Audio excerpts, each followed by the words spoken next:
The diner sat alone on the edge of the highway, its neon sign flickering against the dark like a warning heartbeat. Inside, the air smelled of burnt coffee and fried onions. It was nearly midnight when Lena, the night shift waitress, noticed him.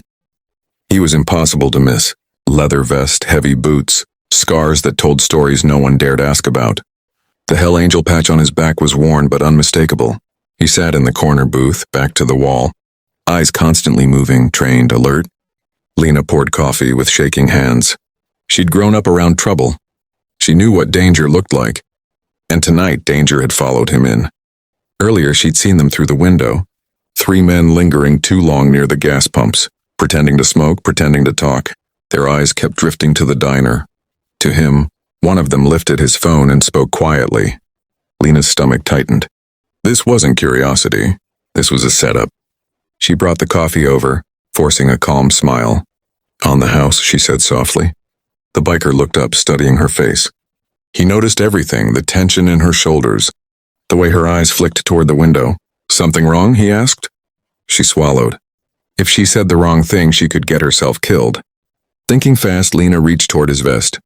Your patch, she said quickly. Threads loose. Management hates complaints. He stiffened, but didn't stop her. As she leaned closer, pretending to adjust the stitching, she whispered so quietly her lips barely moved. Don't go, she breathed. They're outside, waiting. His body went still. She felt it, the shift, the moment when instinct took over. His hand subtly moved, positioning his chair, calculating exits. He didn't look at her. He didn't react, but he heard her. She finished pretending to fix the vest and stepped back. Their eyes met for half a second. In that glance was a question, and an answer. Lena walked away, heart pounding so loud she was sure he could hear it. She ducked behind the counter, hands trembling as she wiped an already clean surface. The biker lifted his cup slowly, taking a single sip. Outside, the men shifted closer to the door. Inside, time stretched thin, because Lena had just done something brave or incredibly stupid.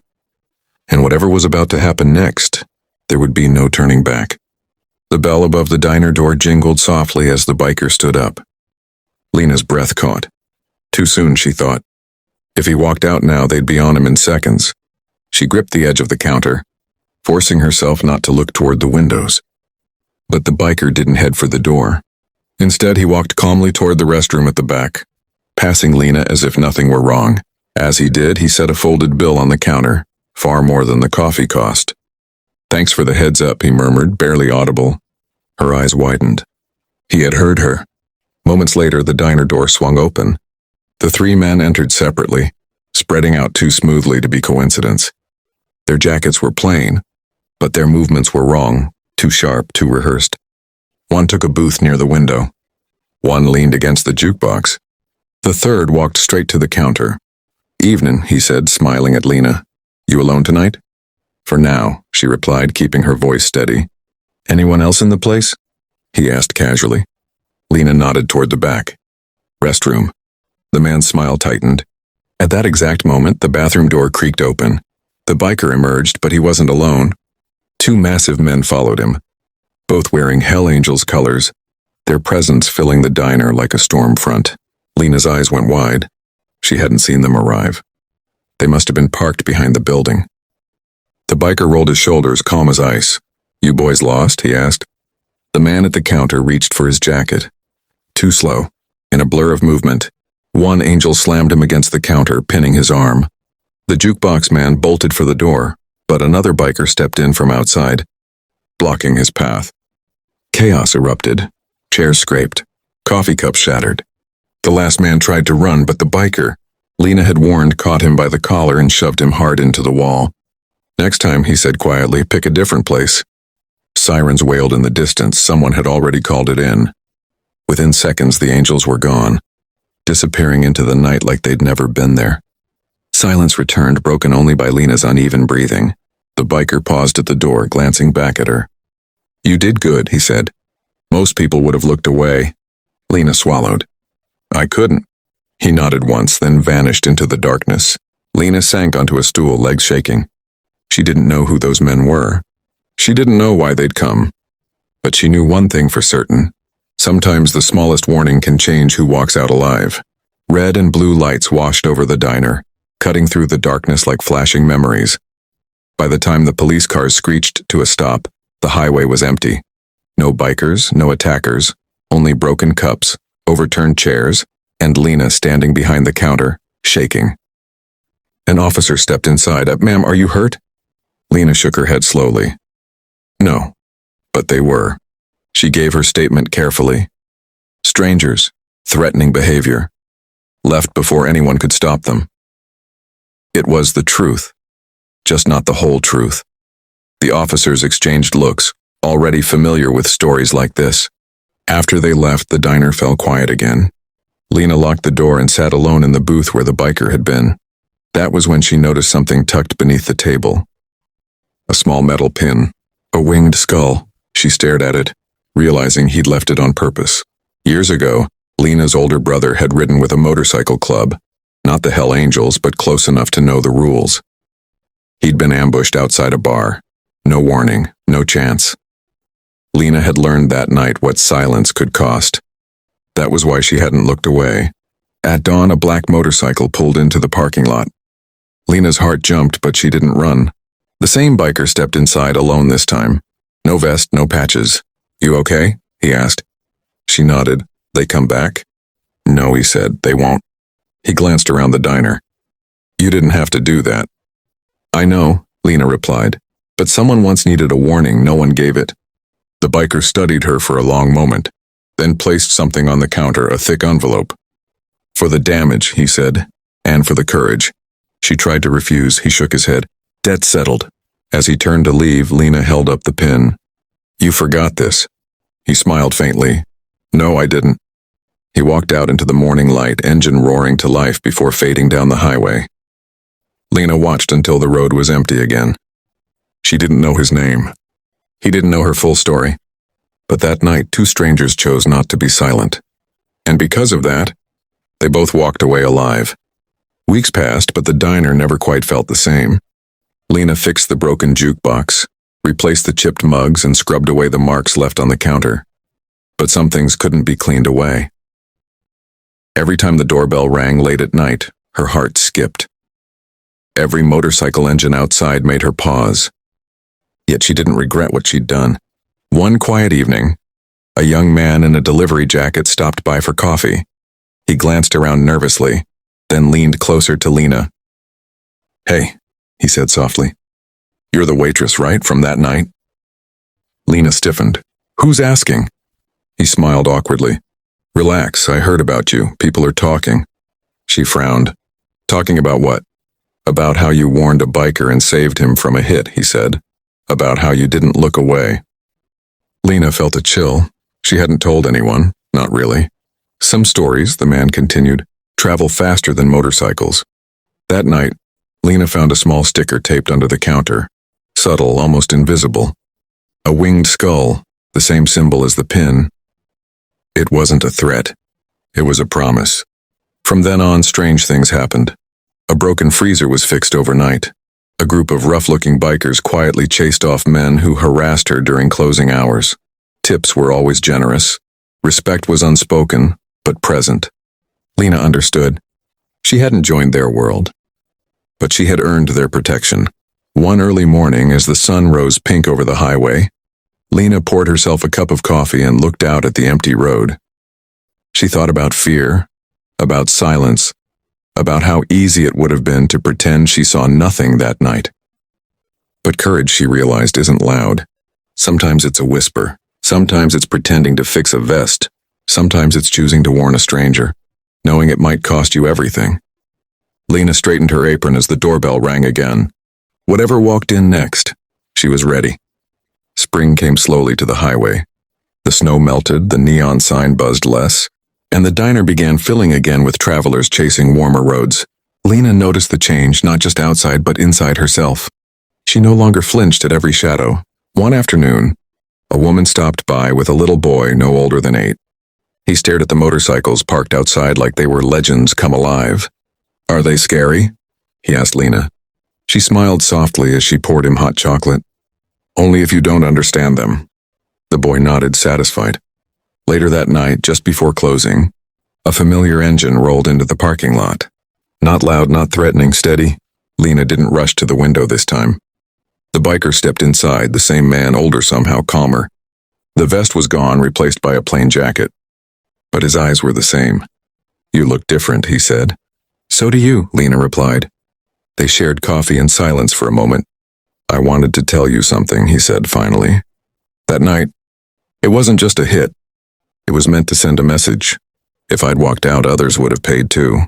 Lena felt a quiet chill. "You didn't just save me," he continued. "You stopped a chain." She swallowed. "I just warned you." He shook his head. "No, you chose." He stood, leaving exact change on the counter. This time no envelope, no symbol, just words. "If you ever need anything," he said, "you already know how to whisper." He walked out before she could respond. Weeks later, Lena taped a small handwritten sign near the register. "If you feel unsafe, tell us." Truckers noticed. Late-night travelers noticed. Even the roughest customers respected it, because some places become safe not by force, but because one person once refused to stay quiet. On her last shift before transferring to a new diner closer to the city, Lena turned off the lights and stood for a moment in the doorway, listening to the hum of the open road. She didn't know where the biker went. He didn't know where she was headed, but somewhere between fear and courage they had crossed paths. And that was enough, because sometimes survival isn't about being the strongest person in the room. It's about being the one who speaks up when it matters most. And years later, the diner still stood, but Lena no longer worked there. She had moved on, taken night classes, learned how to run a business of her own. Eventually, she opened a small roadside cafe closer to the city. Nothing fancy, just clean tables, warm lights, and a place where people felt seen. Above the counter, framed simply, hung a sign.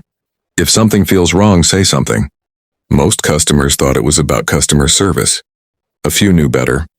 Late one evening, a young waitress approached Lena, nervous, voice shaking. "There's a man outside," she whispered. "I think someone's watching him." Lena didn't panic. She didn't freeze. She nodded once. "You did the right thing." She walked to the table, poured coffee, and leaned in casually, just like she once had. Outside, danger passed by without knowing why the moment slipped away. After closing, Lena sat alone, wiping down the counter. She sometimes wondered where the biker was now, whether he still rode, whether he ever told the story from his side. But some stories aren't meant to be retold. They're meant to be repeated, in small ways, in quiet warnings, in people choosing not to look away. Lena turned off the lights and locked the door, the city humming around her. She wasn't a hero. She wasn't fearless. She was just someone who learned, once, that a whisper can be louder than a gunshot. And that lesson would live on long after the road forgot their names. The end. Some stories don't end. They settle. On certain nights when rain tapped softly against the cafe windows and the city slowed to a hum, Lena would notice small things, details others missed. A nervous glance at the door, a pause before someone spoke, the silence between questions. She had learned how to read those spaces. Once a middle-aged trucker lingered after closing, staring into his empty cup. Lena didn't rush him. She simply said, "You don't have to explain." His shoulders sagged with relief. Another time, a teenager slipped a note under the counter before running out. "Thank you for the sign. I waited until my ride came." Lena kept that note. Not as proof, but as purpose. Years later, a news article circulated online about a violent ambush that never happened. No suspects, no victims. Just a footnote that read, "Authorities believe an unidentified warning disrupted the incident." Lena closed her laptop and smiled faintly. She thought of the diner, the vest, the whisper. She wondered how many lives had changed course because someone somewhere chose to speak instead of staying quiet. One evening, as she locked up, a motorcycle passed slowly down the street. No revving, no intimidation, just the steady rhythm of an engine moving forward. Lena didn't turn around. She didn't need to. Some connections don't require words. Some gratitude doesn't need repayment. Some courage doesn't ask for recognition. Because the bravest moments in life rarely look heroic. Sometimes they look like a waitress pretending to fix a vest. Sometimes they sound like a whisper no one else hears. Sometimes they become a lesson passed from stranger to stranger, quietly saving lives. And somewhere on the road, that lesson keeps riding on. Long after the cafe closed for the night, the city kept moving. Lights flickered. Engines passed. Lives brushed past one another without ever knowing how close they came to danger or to grace. Lena sometimes stood by the window before heading home, watching reflections slide across the glass. She no longer searched for faces or symbols. She trusted something quieter now. Instinct, the kind that speaks before fear does. One night she received a letter. No return address, just a single sentence written in steady handwriting. The road remembers. Inside was nothing else. No name, no explanation. Lena folded the note and placed it in the frame behind the counter, next to the sign. Customers never saw it, but she did every day, because she understood. The road remembers who chose silence, and it remembers who didn't. Years from now, people would tell stories about close calls that never made the news, about moments that almost went wrong, about how they felt an urge to wait, or warn, or stay just a little longer. They would call it luck. But Lena knew better. Luck doesn't knock softly. Courage does. And sometimes courage looks ordinary until you realize how many lives it quietly protected. Lena turned off the lights, locked the door, and stepped into the night. The hum of the city wrapped around her like a promise. Whatever came next, someone would be listening. And years later, Lena's cafe had become more than a diner. Travelers, bikers, locals, even reporters occasionally stopped by, not for the food, but for the stories whispered along the highway. One evening, a young woman slid into a booth, eyes wide with curiosity. "I heard about what happened years ago," she said, "about how someone warned a biker and saved lives." Lena smiled softly. It wasn't just one night. It was a choice anyone could have made. The young woman shook her head. No, most people would have looked away. Outside, a motorcycle passed slowly, headlights cutting through the dusk. Lena didn't flinch. She didn't need to. Somewhere down that road, the lives she had touched continued quietly, safely because someone had chosen to act. Later, she found a note taped under the counter. A small, black and white sketch of a winged skull with the words, "Some whispers travel farther than engines." Lena framed it, placing it beside the original sign. If something feels wrong, say something. She knew the lesson would outlast her cafe, outlast the highway, outlast herself. Courage, even quiet courage, leaves a mark. And somewhere far down the road, people were still listening, because the ripple of one small warning never truly ends. The true end. Weeks had passed since that chaotic night at the diner, but Lena still couldn't shake the memory. Every engine rumble, every shadow that moved too quickly past the window, reminded her of what had happened.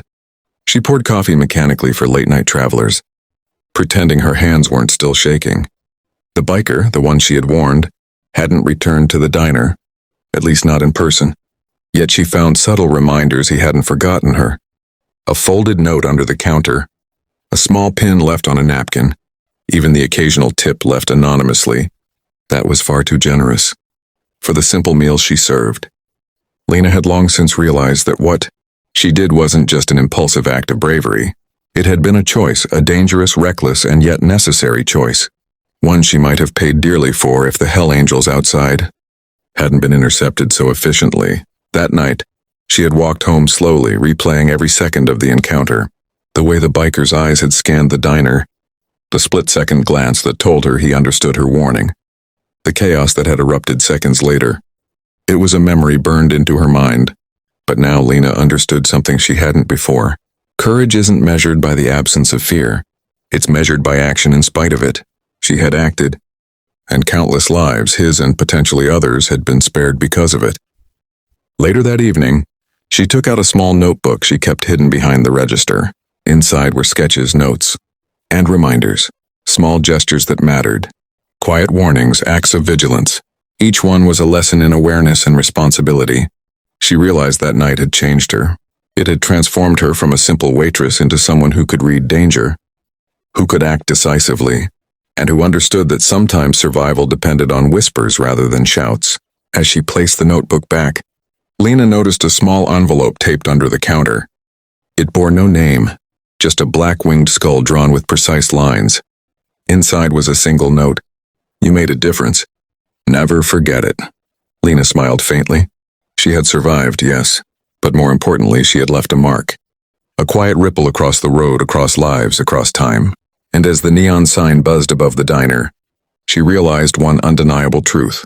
Sometimes, the smallest act of courage can echo far beyond the moment it was made, and sometimes, that echo lasts a lifetime. The courtroom was silent, too silent. Every bench was filled, every eye fixed on the woman standing alone near the defense table. Emily Carter, 7 months pregnant, clutched the edge of the wooden rail as if it were the only thing keeping her upright. Her face was pale, her breathing shallow. Across the room, seated confidently beside a well-dressed man, sat Vanessa Moore, perfect makeup, crossed legs, and a faint smile playing on her lips. She looked relaxed, victorious, certain the truth was already on her side. The case was simple, at least on paper. A wealthy businessman, Daniel Moore, was being sued by his wife Emily, who claimed that the child she carried was his, and that Vanessa, his mistress, had conspired to destroy her marriage and reputation. Vanessa, in turn, had mocked the claim publicly, insisting the baby wasn't Daniel's at all. That woman, Vanessa had said smugly outside court, is desperate and lying. Now, the judge adjusted his glasses, reviewing a sealed envelope on his desk. Emily's vision blurred. The room spun. She had begged her lawyer not to push the DNA test until after the birth, but the judge had ordered it early, citing medical urgency and fairness. A sharp pain shot through her abdomen. "Ma'am?" the judge asked. "Are you feeling all right?" Emily tried to answer, but her knees buckled. She collapsed. Gasps rippled through the courtroom as the bailiff rushed forward. Vanessa's smile widened slightly, her voice low and cruel. Guess the pressure finally got to her. Minutes passed before Emily was helped into a chair. Her hand rested protectively on her belly as tears streamed down her cheeks. Not from fear, but from humiliation. "I'm fine," she whispered. "Please, continue." The judge nodded gravely. "Very well," he said, holding up the envelope. "This court has received the results of the prenatal DNA test." Vanessa leaned back, crossing her arms. Daniel stared straight ahead, jaw tight. The judge paused.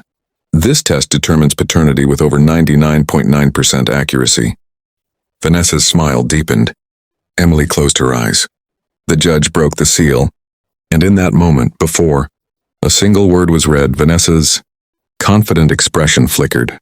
Just for a second, because something about the judge's face had changed, and whatever was written on that paper was about to change everything.